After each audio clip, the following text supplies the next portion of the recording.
ભરૂચની અંબે માતા સ્કૂલ ખાતેથી ઉત્સાહ ઉમંગ સાથે તિરંગા યાત્રાનો પ્રારંભ થયો હતો। આ યાત્રા બી ડિવિઝન પોલીસ મથક હેઠળ આવતા વિવિધ વિસ્તારો અને માર્ગો પરથી ફરી હતી।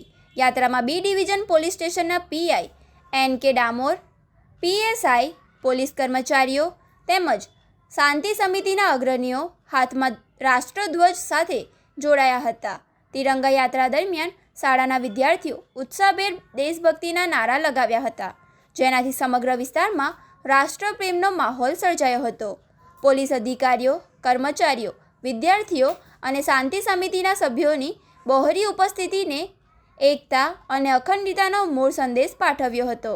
હર ઘર તિરંગા અભિયાન હેઠળ યોજાયેલી આ યાત્રાનો મુખ્ય ઉદ્દેશ નાગરિકોમાં રાષ્ટ્રધ્વજ પ્રત્યે ગૌરવ, સન્માન અને દેશપ્રેમની લાગણીને વધુ મજબૂત કરવાનો રહ્યો હતો।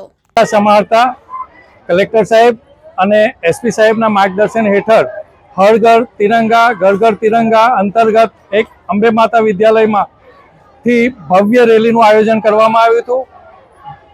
વેજલપુર વિસ્તારની સમગ્ર શેરીમાં ફરીને લોકોમાં જાગૃતિ આવે, દેશપ્રેમ વધે, એના માટે એક ભવ્ય સુંદર રેલીનું આયોજન કર્યું અને દેશપ્રેમ પ્રત્યેની જે ભાવના છે તે ભાવનાને વિકસાવવાનો એક સરસ પ્રયત્ન કર્યો છે। અંબે માતા વિદ્યાલય પ્રિન્સિપાલ હરેન્દ્રભાઈ ભગત।